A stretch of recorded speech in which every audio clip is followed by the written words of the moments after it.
So the vegan movement right now, as a whole, is self-destructing. This story right now of me leaving the vegan movement is being picked up by, mainstream media. It is being picked up by a lot of different people. To the rest of the population, to the whole world, which is 99.7% of the population who are not vegan, this just makes veganism look like a cult. So the reason why we're seeing so many people talking about me and trying to discredit me and trying to make me seem like I'm a scam and a fraud, it's because what I'm saying rings a bell and challenges them to their core.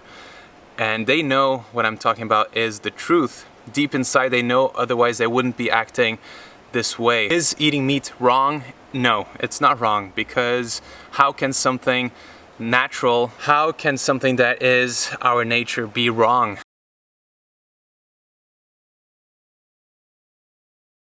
Hey guys, John Venus here again to go over my completely convoluted and incoherent thought process, but this time when it comes to the destruction or the self-destruction of the vegan movement. And also, I just want to apologize because my beautiful wife, Catherine, isn't here at the moment. She's out fishing and piercing hooks through fish's mouths and ripping them out of their homes.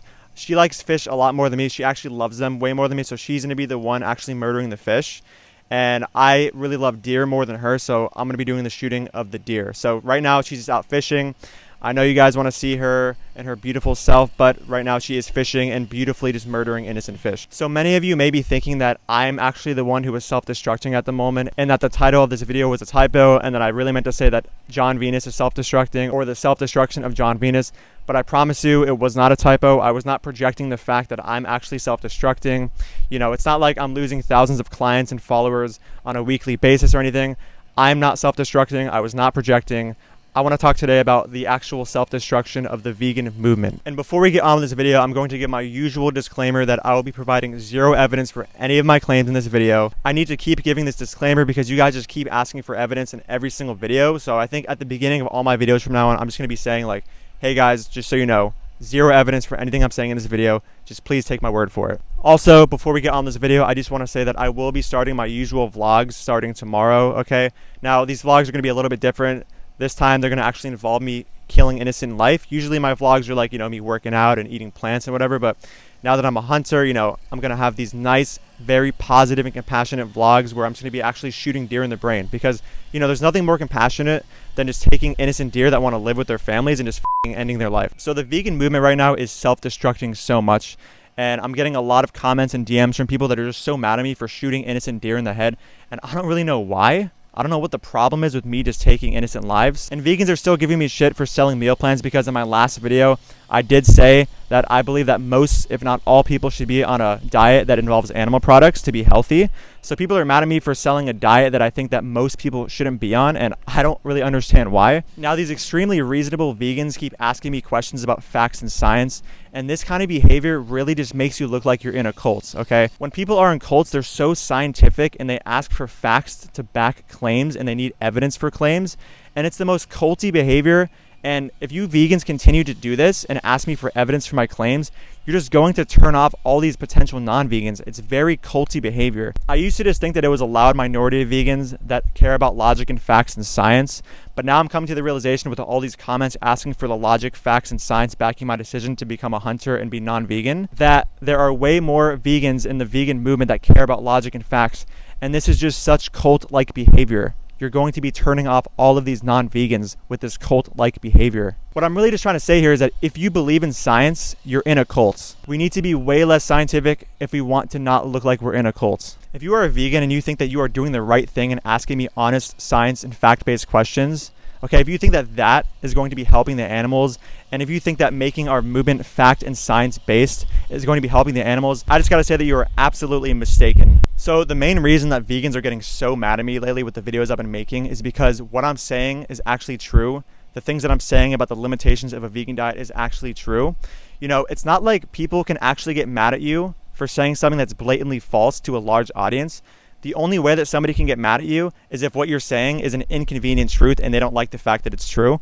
So yeah, I speak straight facts. I've been speaking straight facts in all of my videos, and all of these vegans are getting so mad because they know what I'm saying is true. They know what I'm saying is true, even though I've taken no time to prove that it's true.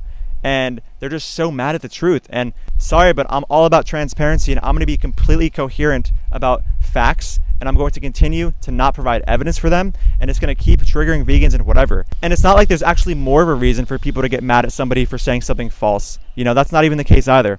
It's only the case that you can be mad at somebody if they're saying things that are inconveniently true. It's not like people are going to be mad at me for convincing people of false information that can potentially convince others to start paying for an animal holocaust. Like, why would you be mad at me for giving out false information that can provoke other people to start funding an industry that involves the torture, killing, and exploitation of trillions of innocent beings? Why would you be mad at me for convincing people with false information to support an industry that is a literal holocaust? Vegans, you are so unreasonable, and I really just don't understand where you're coming from ever. And listen, there are a bunch of people who have quit veganism because of deficiency, okay? My brothers, friends, sisters, neighbors, grandpa's, uncle's dad has had the biggest issues with veganism, okay? And I know that's just one case and that's just one anecdote, okay? But remember, I don't care about science. I only care about personal experiences and anecdotes. I like case studies and not actually long peer-reviewed research. And just to give you somebody else who's lost to veganism at the hands of deficiency, okay? My fifth grade teacher has a friend who has an uncle, and that uncle's cousin died of protein deficiency on a vegan diet. And I'm not going to really show you who because that's personal stuff, but just take my word for it. So these anecdotes are just very strong, and I really think that they outweigh a large body of research supporting a vegan diet. So really, we should be caring about anecdotes over science. And if you look at the hierarchy of evidence when it comes to nutritional science, you'll see that anecdotes are actually at the top. They should be taking precedence over meta-analyses, randomized control trials, and all of these other kinds of large studies that take into account large amounts of data. We need to be valuing anecdotes and case studies over these large systematic trials. So vegans just think they're so righteous because they don't support a holocaust. They don't support an industry that involves the killing of trillions of innocent animals. And I just don't understand where you get this reasoning from. Like, why is it that a person who doesn't fund a holocaust is more moral than a person who does fund a holocaust? What is wrong with the Holocaust? You should have the right to fund the torture and killing of innocent life on a mass scale without being judged. I'm not even sure what's wrong with causing torture to innocent beings. I'm not even sure what's wrong with suffering. Like, is suffering really that bad? Is living in agony for the entirety of your life even bad? I'm not really sure, like, where vegans get their sense of morals. Like, suffering is bad? Like, what? So is eating meat wrong? Absolutely not, okay? Now, I know in my last two videos, I made the appeal to tradition fallacy, and I made the appeal to, other animals kill animals fallacy. I said that, it's moral to kill animals because we've been doing it for a long time. And I also said that it's moral to kill animals because other animals do it. Now, I'm just going to complete the list of fallacies that vegans hear all the time, and just now say that it's moral to kill animals because it's natural. How could something that is natural, okay, be wrong? Okay, rape is natural, killing is natural. Those things are perfectly fine. Hurricanes, okay? Hurricanes are very natural. And I just love when I see like a category 5 hurricane just go over to a town and just start killing people. Like, I love seeing people just naturally screaming for their lives. And like, the hurricane's coming and their house is getting destroyed. And, everyone's just screaming and there's just all this suffering. Like, I just love nature. Like, nature is so good and moral. I want more category 5 hurricanes. And honestly, don't get me started on tornadoes. Tornadoes, they're a natural phenomena. They're natural.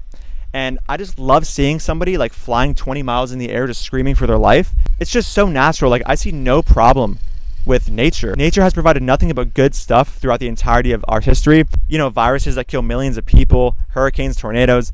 I love nature, and anything that is natural is good, okay? We have to understand that. If something is natural, it is good. So morality is also just based on the individual. So everybody has their own morals. So vegans, who are you, okay? What gives you the rights to try to stop somebody from funding a holocaust, okay?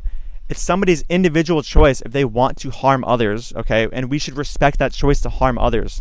If somebody wants to harm me, I respect that choice. Okay, the other day, I was just walking through the forest, and this guy came up to me with a gun, and he said, "Hey, dude, like, I really just want to shoot your arm. Is that okay?" And I was like, "Dude, yeah, that's your choice. Like, go ahead and shoot me." So he just shot me in the arm, and I just felt so good because, I let him shoot me in the arm. It's what he thought was right. And this is the world I want to live in. We should not be allowing people to judge others. If somebody wants to shoot you in the arm because they think it's right, that is their right, and you need to let them shoot you in the arm, okay? This is basic morality. The other day, I got a DM from somebody who threatened to, like, actually kill my family, and they thought it was right to kill my family. And I was like, "Dude, do you think that's right?" And the guy was like, "Yeah." And I was like, "Great." And I gave him my address to my whole family, and, like, now they're on the way to come kill them, I think, right now. And I'm just feeling so good right now because it's their choice and I'm respecting it. And that's what I value, just respecting people's moral decisions regardless of the negative ramifications that it has on other sentient life. I hope this is all really making sense, guys. So the vegan movement is also self-destructing because they're using all this science to like back up their claims. And vegans, I just need to tell you that I need you to read the studies you're actually sending me, okay? You guys don't even read your studies. You should read your studies. And in the same way that I wasn't projecting in the title when I said vegans are self-destructing that I was self-destructing, I'm also not projecting right now that I'm actually the one who doesn't take the time to read studies, okay? I read studies all the time, and I've read so many that I'm just so overwhelmed with all of the amazing research against the vegan diet that I'm not going to send any of it. I'm actually not going to specify even a single study name to justify my decision to continue to eat animal products. Because of how complicated nutrition is, we can't come to the conclusion that a vegan diet is suitable for all stages of life. And woohoo, look at that, I'm making a claim again without evidence. I really just love making claims without evidence. I'm loving it so much that it's a new part of my hobby and my new journey. But it's starting to get a little bit old, so I'm trying to figure out a way to give like negative evidence instead of like zero evidence. So maybe I'll start like giving evidence for the vegan diet in my next video when I'm making claims against the vegan diet. I think that might make more sense because I keep giving no evidence for my claims and it's really just getting old. So I want to start giving actually like negative evidence. I hope that, makes a lot of sense, guys. All right, guys. So I hope this video made just as little sense as the last 3 videos I made covering why the vegan diet is wrong. And for those who are wondering about my butt cheeks, they're actually still dry. So the fish and the mussels and the eggs that I'm eating are still maintaining the dryness of my butt cheeks. And I really just hope that there's studies on this in the future because damn, my butt cheeks have never been this dry. And even though I'm against nutritional science, maybe we could do some studies on butt cheek dryness and codfish or wild caught game because, man, my butt cheeks, man, so dry. Just the driest ever. All right, guys, have a great day. Stay positive. Remember, there's nothing more compassionate and positive than shooting innocent deer in the head. I love you guys. I don't love deer, but whatever. Hopefully, I'll come out with another incoherent and convoluted video going over why I think it's okay to murder innocent beings. That's it for today, guys. And I'll see you in the next video.